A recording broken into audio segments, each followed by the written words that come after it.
আচ্ছা, আমাৰ লিচুতলাবাসীৰ বহুত দিনৰ এটা মানে এটা ডিমাণ্ড এটা আছিল যে আমাৰ লিচুতলা আৰু বাগানৰ মাজেদি এটা 6 ফুটীয়া ড্ৰেইন গৈছে, যিটো ড্ৰেইনৰ পানীটো একচুৱেলি আমাৰ পাহাৰৰ তলেদি যে ডাঙৰ ড্ৰেইন গৈছে তাৰ পৰা পানীটো ওলাই যাব পাৰে।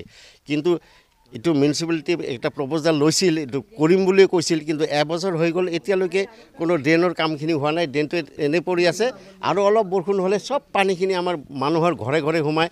অকল পানী নহয়, পানীৰ লগতে সাপ বেং এইবিলাক সোমাই থাকে। এইটো আমাৰ কাৰণে বিৰাট এটা অসুবিধাৰ সৃষ্টি হৈছে।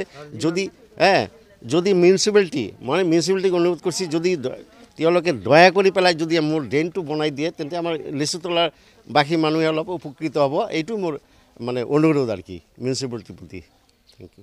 বস্তুবিলাক নষ্ট হয়, ইমান মানুহতো নাই, দুখীয়া মানুহও আছে, যাই কিনিব পাৰে। প্ৰতি বছৰ কি এই হাজাৰ হাজাৰ টাকা, লাখ লাখ টাকা মৰেতো। 3 লাখ টাকা 3 বছৰ আগতে মই ফেলাই দিছোঁ। শুনিব পাৰে, আপুনি সাক্ষী ৰাখিব পাৰে। ৰাতি 3টাৰ সময়তে বেলেগ মানুহ আহি মোৰ ঘৰৰ পৰা মোক উদ্ধাৰ কৰিছে। এনেকুৱা হ'লে কেনেকৈ চলিব কওক? সেইটো আমালোকৰ ড্ৰেইনটো ভালদৰে দিব লাগে, বাছ সেইটোৱে। আমাৰ ড্ৰেইনৰ কাৰণে প্ৰব্লেম হৈ আছে, সেইটোতো মই আগতেই কৈলোঁ।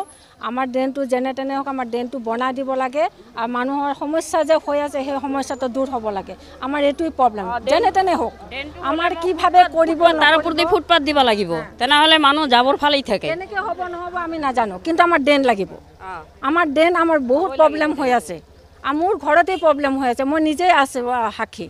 আমাৰ বাথৰুমত যাব নোৱাৰে, পিছফালে ড্ৰেইনৰ বেক কৰি পানীবিলাক পাছ হ'ব নোৱাৰে।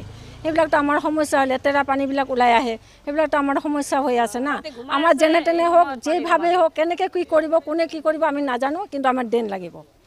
আমাৰ ড্ৰেইনটো আমাৰ বহুত জৰুৰী।